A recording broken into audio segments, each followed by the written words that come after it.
दिल्ली की एक छोटी सी कॉलोनी में रहने वाली 24 साल की काव्या अपनी जिंदगी को लेकर बहुत बड़े सपने देखती थी। वो एक स्कूल में टीचर थी और अपनी कमाई से अपने माता-पिता का सहारा बनना चाहती थी। उसके पिता की छोटी सी दुकान थी और माँ घर की सिलाई का काम करती थी। काव्या की जिंदगी साधारण थी, लेकिन उसके सपने बहुत बड़े थे। वह हमेशा कहती थी, मैं शादी तभी करूंगी जब मुझे ऐसा इंसान मिले जो मुझे सिर्फ पत्नी नहीं बल्कि एक इंसान समझे। उसकी सहेली ने कई बार उसे समझाया कि रिश्ते सिर्फ पसंद और प्यार से नहीं चलते, लेकिन काव्या को लगता था कि सच्चा प्यार हो तो बाकी सारी मुश्किलें अपने आप खत्म हो जाती है। उसी स्कूल में कुछ महीनों पहले नया अकाउंटेंट आया था, आरव। वह शांत स्वभाव का था और जरूरत से ज्यादा किसी से बात नहीं करता था। पहली मुलाकात में ही काव्या को उसका साधारण पहनावा और कम बोलना बिल्कुल पसंद नहीं आया। एक दिन स्कूल के बाहर तेज बारिश हो रही थी। काव्या छाता लेकर गेट पर खड़ी थी और ऑटो का इंतजार कर रही थी। तभी आरव ने अपनी बाइक उसके सामने रोक दी। आप चाहे तो मैं आपको छोड़ देता हूँ, रास्ते में ही मेरा घर है। काव्या ने तुरंत मना कर दिया, नहीं मैं चली जाऊंगी। आरव मुस्कुराया और बिना कुछ कहे वहां से चला गया। अगले दिन काव्या को पता चला कि आरव ने स्कूल के चपरासी की बेटी को फीस भरने में उसकी मदद की थी। उसे थोड़ी हैरानी हुई। कुछ दिनों बाद स्कूल में कार्यक्रम था और काव्या की तबीयत अचानक खराब हो गई। बाकी लोग कार्यक्रम में व्यस्त थे, लेकिन आरव उसे डॉक्टर के पास लेकर गया। काव्या ने पहली बार उसकी तरफ अलग नजर से देखा। धीरे धीरे दोनों के बीच दोस्ती हो गई। आरव बहुत ज्यादा बातें नहीं करता था, लेकिन काव्या की हर छोटी बात याद रखता था। उसे कौन सी चाय पसंद है, किस दिन उसकी माँ की तबीयत खराब रहती है, किस महीने पिता की दुकान पर काम कम हो जाता है। आरव सब याद रखता था। एक दिन काव्या ने मजाक में पूछा, तुम हर बात याद कैसे रखते हो? आरव ने मुस्कुराकर कहा, जिस इंसान की परवाह हो उसकी बातें याद रखने के लिए कोशिश नहीं करनी पड़ती। काव्या चुप हो गई। उसे एहसास होने लगा था कि शायद आरव उसे पसंद करता है। लेकिन तभी उसकी जिंदगी में एक और रिश्ता आया। उसके पिता के एक परिचित ने अपनी बहन के बेटे रोहन का रिश्ता भेजा। रोहन एक बड़ी कंपनी में मैनेजर था। महंगी कार और उसके परिवार में शहर में अच्छा नाम था। काव्या की माँ को रिश्ता बहुत पसंद आया। बेटी, रोहन अच्छा लड़का है, तुम्हें जिंदगी में किसी चीज की कमी नहीं होगी। काव्या ने रोहन से मुलाकात की। रोहन बहुत आत्मविश्वासी था। उससे पहले ही मुलाकात में कहा, मेरी पत्नी को नौकरी करने की जरूरत नहीं होगी। मैं इतना कमाता हूँ कि उसे घर से बाहर काम करने की जरूरत ही नहीं पड़ेगी। काव्या ने पूछा, लेकिन मैं अपनी नौकरी छोड़ना नहीं चाहती। रोहन हंसते हुए बोला, शादी के बाद प्राथमिकताएं बदल जाती हैं। काव्या को उसकी बात थोड़ी अजीब लगी, लेकिन उसे लगा कि शायद वह समय के साथ समझ जाएगा। दूसरी तरफ आरव ने कभी उसे ये नहीं कहा कि शादी के बाद उसे क्या करना चाहिए। वह हमेशा कहता, तुम्हारे सपने तुम्हारे हैं, मैं बस इतना चाहता हूँ कि तुम्हें उन्हें पूरा करने में अकेलापन महसूस ना हो। काव्या के दिल में आरव के लिए प्यार था, लेकिन उसे डर था कि आरव के साथ जिंदगी बहुत साधारण होगी। रोहन के पास पैसा था, बड़ा घर था और समाज में रुतबा था। आखिरकार उसने आरव से दूरी बना ली। एक दिन आरव ने पूछा, क्या मैंने कुछ गलत किया? काव्या ने आंखें चुराकर कहा, नहीं, तुमने कुछ गलत नहीं किया, बस शायद हम दोनों की मंजिल अलग है। आरव ने कुछ पल उसे देखा और कहा, अगर तुम्हें लगता है कि मेरे साथ तुम्हारे सपने छोटे हो जाएंगे तो मैं तुम्हें रोकूंगा नहीं, बस खुश रहना। काव्या ने पहली बार उसकी आंखों में दर्द देखा। शादी तय हो गई। रोहन के घर में तैयारियां शुरू हो गई। काव्या के माता पिता बहुत खुश थे। शादी वाले दिन जब काव्या दुल्हन बनी बैठी थी, तभी उसके फोन पर आरव का आखिरी संदेश आया, तुम्हारी जिंदगी का नया अध्याय शुरू हो रहा है। मेरी तरफ से तुम्हें कोई शिकायत नहीं मिलेगी। बस कभी अपने सपनों से समझौता मत करना। काव्या ने संदेश पढ़ा और फोन बंद कर दिया। उसे लगा था कि अब वह आरव को भूल जाएगी। शादी के बाद शुरुआती दिन बहुत अच्छे रहे। रोहन उसे घुमाने ले गया, महंगे कपड़े दिलाए और सबके सामने उसका बहुत ख्याल रखा। काव्या को लगा कि उसने सही फैसला किया है, लेकिन धीरे धीरे रोहन का असली स्वभाव सामने आने लगा। उसने कहा, अब नौकरी छोड़ दो। काव्या ने समझाने की कोशिश की, मैंने शादी से पहले भी कहा था कि नौकरी मेरे लिए बहुत जरूरी है। रोहन का चेहरा बदल गया। मेरी पत्नी स्कूल में जाकर दूसरे को बच्चों को पढ़ाएगी और घर कौन संभालेगा? काव्या ने कहा, हम दोनों मिलकर संभाल सकते हैं। रोहन ने पहली बार ऊंची आवाज में कहा, बहस मत करो, मैंने फैसला कर लिया है। अगले दिन काव्या को स्कूल में इस्तीफा देना पड़ा। उसके बाद रोहन ने उसके दोस्तों से मिलना भी कम करवा दिया। कपड़ों पर टिप्पणी होने लगी। फोन किससे आया, कहाँ गई, किससे बात की, हर बात का हिसाब देना पड़ता। काव्या का बड़ा घर था, लेकिन उसके अंदर की दुनिया छोटी होती जा रही थी। एक शाम उसे पता चला कि रोहन ने उसकी माँ से कहा था, अब काव्या को बार-बार मायके भेजना मुझे पसंद नहीं। काव्या को बहुत बुरा लगा। उसने रोहन से कहा, मेरे माता-पिता मेरे लिए बोझ नहीं हैं। रोहन ने जवाब दिया, अगर तुम्हें अपने मायके की इतनी चिंता है तो वहीं जाकर रहो। उस रात काव्या बहुत रोई। उसे पहली बार समझ आया कि उसने प्यार को नहीं, चमक-दमक को चुना था। अगले दिन उसे पता चला कि उसके पिता की दुकान में भारी नुकसान हुआ है और उन्हें पैसों की ज़रूरत है। काव्या ने रोहन से मदद माँगी। रोहन ने साफ मना कर दिया, तुम्हारे पिता का बिज़नेस है, मैं क्यों पैसे दूँ? काव्या ने कहा, मैं अपनी बचत से मदद कर दूँगी। रोहन ने उसका बैंक कार्ड तक अपने पास रख लिया। काव्या के पास अब ना नौकरी थी, ना अपनी कमाई और ना अपने फैसले लेने की आज़ादी। उसी रात उसने अलमारी में पुराने कपड़े निकालते हुए अपना पुराना फ़ोन देखा। उसमें आरव का नंबर अभी भी सेव था। उसकी उँगली कई बार कॉल बटन तक गई, लेकिन वह रुक गई। उसने खुद से कहा, जिसे मैंने छोड़ा था, अब उसके पास क्या किस मुँह से जाऊँ? लेकिन उसे नहीं पता था कि उसकी ज़िंदगी में आने वाला सबसे बड़ा मोड़ अभी बाकी था।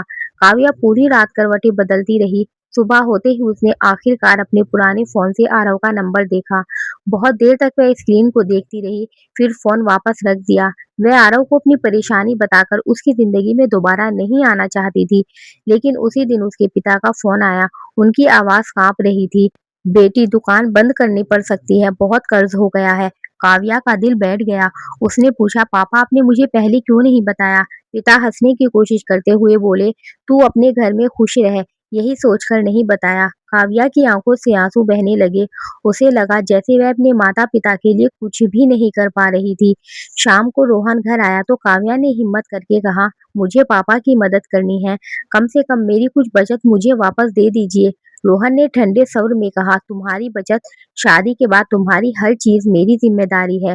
काव्या ने पहली बार दृढ़ आवाज में कहा, जिम्मेदारी का मतलब मेरी मेहनत पर अधिकार नहीं होता।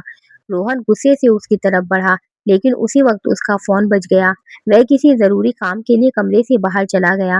काव्या वहीं बैठी रही। कुछ देर बाद रोहन का लैपटॉप खुला रह गया और अचानक उसकी नजर एक ईमेल पर पड़ी। वह कोई सामान्य ऑफिस का ईमेल नहीं था। उसमें लिखा था कि कंपनी में रोहन के खिलाफ वित्तीय अनियमितताओं की शिकायत की गई है और उसके कुछ खातों की जांच चल रही है। काव्या के हाथ कांपने लगे। उसे पहली बार समझ आया कि रोहन की महंगी गाड़ी, बड़ा घर और दिखावती रुतबा शायद उतना मजबूत नहीं था जितना वह समझती थी। अगले कुछ दिनों में रोहन और ज्यादा चिड़चिड़ा रहने लगा। घर के खर्च कम कर दिए गए, बाहर जाना बंद हो गया। फिर एक दिन वह अचानक घर आया और बोला, कुछ दिनों के लिए तुम्हें अपने मायके जाना होगा। काव्या ने पूछा, क्यों? रोहन ने कहा, मेरे ऑफिस में समस्या है, मुझे अपना ध्यान रखना है। काव्या ने उसी दिन अपने पिता को फोन किया और कहा, पापा मैं घर आना चाहती हूँ। पिता ने बिना कोई सवाल किए कहा, बेटी ये घर हमेशा तेरा था और रहेगा। काव्या अपना कुछ सामान लेकर मायके आ गई। वहां पहुंचकर उसने देखा कि पिता की दुकान लगभग खाली हो चुकी थी और माँ की सिलाई मशीन के पास कपड़ों का ढेर लगा था। काव्या का दिल टूट गया। उसने उसी रात फैसला किया कि अब वह किसी पर निर्भर नहीं रहेगी। अगले दिन उसने कई स्कूलों में नौकरी के लिए आवेदन भेजे। कुछ दिनों बाद उसे एक छोटे से स्कूल में नौकरी मिल गई। तनख्वाह पहले से कम थी, लेकिन पहली तनख्वाह हाथ में आते ही उसने अपनी माँ के हाथ पर रख दी। माँ रो पड़ी, बेटी तूने खुद को फिर से खड़ा कर लिया। काव्या ने कहा, माँ मैंने बहुत देर से समझा कि अपने पैरों पर खड़े होने की कीमत कितनी बड़ी होती है। उसी दौरान एक दिन स्कूल में नए अकाउंटेंट की नियुक्ति हुई।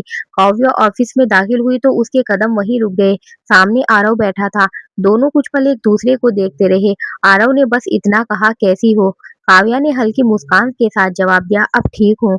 आरव ने उसके चेहरे पर छिपे दर्द को पढ़ लिया, लेकिन कोई सवाल नहीं किया। कुछ दिनों तक दोनों सामान्य सहकर्मियों की तरह रहे। आरव ने कभी उसके अतीत को कुरेदा नहीं।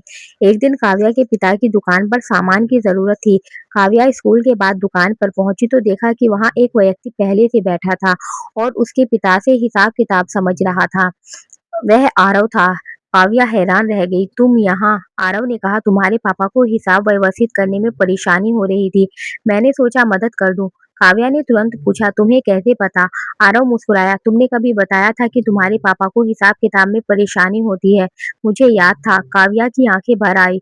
उसे याद आया था कि कभी वह इसी इंसान को इसीलिए छोड़ गई थी क्योंकि उसे लगा था कि उसके साथ ज़िंदगी साधारण होगी। लेकिन आज वही साधारण इंसान बिना किसी उम्मीद के उसके परिवार के लिए खड़ा था। कुछ हफ्तों बाद रोहन खुद काव्या के मायके आया। उसके चेहरे की सारी अकड़ खत्म हो चुकी थी। उसने कहा, "काव्या, मुझे तुम्हारी ज़रूरत है।" काव्या ने शांत स्वर में कहा, "मुझे या मेरी पत्नी होने की ज़रूरत।" रोहन चुप हो गया। उसने बताया, कंपनी की जाँच के बाद उसकी नौकरी चली गई है और उसके ऊपर भारी कर्ज़ है। वह चाहता था कि काव्या वापस उसके साथ रहे और अपने मायके से पैसे लाए। काव्या ने पहली बार बिना डरे कहा, "मैं तुम्हारे साथ पत्नी बनकर गई थी, तुम्हारी कमाई का हिस्सा बनने नहीं। तुमने मेरी नौकरी छीनी, मेरे पैसे लिए, मेरे माता-पिता से मुझे दूर किया और मेरी ज़िंदगी के हर फैसले पर अपना अधिकार समझा। अब मैं वापस उस ज़िंदगी में नहीं जाऊँगी।" रोहन ने उसे धमकाने की कोशिश की, लेकिन काव्या ने साफ कहा, "अब डरने के लिए मेरे पास कुछ बचा ही नहीं है। मैंने खुद को खोकर बहुत कुछ पा लिया था, लेकिन अब खुद को वापस पाकर सब समझ गई हूँ।" रोहन चला गया। काव्या ने अपनी ज़िंदगी नई सिरे से शुरू की। उसने स्कूल में पूरी मेहनत की और कुछ ही महीनों में उसे वरिष्ठ शिक्षक की ज़िम्मेदारी मिल गई। पिता की दुकान भी धीरे-धीरे सँभलने लगी। एक शाम स्कूल की छत पर काव्या अकेली खड़ी थी। आरव वहाँ आया और कुछ दूरी पर रुक गया। उसने कहा, "एक बात पूछूं?" काव्या मुस्कुराई। "पूछो।" आरव ने कहा, अब तुम्हें अपनी मंजिल मिल गई?" काव्या ने कुछ देर आसमान की तरफ देखा और बोली, "हाँ, लेकिन इस बार मंजिल में किसी की चमक नहीं, मेरा अपना रास्ता है।" आरव मुस्कुराया। फिर उसने कहा, "और अगर इस रास्ते पर कोई तुम्हारे साथ चलना चाहे तो?" काव्या की आंखें नम हो गई। उसने धीरे से कहा, "इस बार मैं किसी ऐसे इंसान को चुनूंगी जो मेरे साथ चले, मेरे आगे नहीं।" आरव ने उसकी तरफ हाथ बढ़ाया। काव्या ने कुछ पल उसे देखा और फिर उसका हाथ थाम लिया। लेकिन इस बार वह सिर्फ प्यार में नहीं थी, वह अपने फैसले पर पूरी तरह विश्वास करके आगे बढ़ रही थी। कुछ महीनों बाद काव्या ने रोहन से कानूनी तौर पर अलग होने का फैसला किया और अपनी जिंदगी को पूरी तरह अपने दम पर खड़ा किया। उसके माता-पिता ने भी उसे रोकने की कोशिश नहीं की। पिता ने सिर्फ इतना कहा, "बेटी, हमें तेरे फैसले पर भरोसा है।" काव्या ने मुस्कुराकर कहा, "पापा, अब मुझे भी खुद पर भरोसा है।" आरव और काव्या ने जल्दबाजी में शादी नहीं की। उन्होंने पहले एक दूसरे को समझने का समय लिया। आरव ने कभी यह नहीं कहा कि नौकरी छोड़ दो, माता-पिता से कम मिलो या अपनी ज़िंदगी बदल दो, और शायद यही वजह थी कि इस बार काव्या को डर नहीं लगा। उसे समझ आ चुका था कि सच्चा प्यार वह नहीं जो आपको महँगे घर में रखे, बल्कि वह है जो आपके सपनों को जगह दे। कई साल बाद काव्या उसी स्कूल में प्रिंसिपल बन गई। उसके कमरे की दीवार पर एक छोटी-सी पंक्ति लिखी थी, "इंसान की कीमत उसके पास कितनी चीज़ें हैं उससे नहीं, बल्कि वह दूसरों के जीवन में कितनी रोशनी छोड़ता है, इससे तय होती है।" जब भी कोई लड़की उसके पास अपनी ज़िंदगी की परेशानी लेकर आती, काव्या उसे एक ही बात कहती, "किसी के पैसे, घर या रुपये को देखकर अपनी ज़िंदगी का फैसला मत करना। जो इंसान तुम्हें खुद से छोटा समझे, वह तुम्हें चाहे कितना भी सुख दे, एक दिन तुम्हारा आत्मविश्वास छीन लेगा, और जो तुम्हें तुम्हारे सपनों के साथ स्वीकार करे, वही असली साथी है।" काव्या ने देर से सही, लेकिन अपनी जिंदगी का सबसे बड़ा सच समझ लिया था। चमक-दमक कुछ समय के लिए आंखों को खुश कर सकती है, लेकिन रिश्ते वही खूबसूरत होते हैं जिनमें इंसान को उसकी पहचान, उसके सपनों और उसकी आज़ादी के साथ स्वीकार किया जाए। अपने विचार हमें कमेंट बॉक्स में ज़रूर बताएं। कहानी पसंद आई है तो वीडियो को लाइक करें, चैनल को सब्सक्राइब करें और मिलते हैं एक नई कहानी के साथ।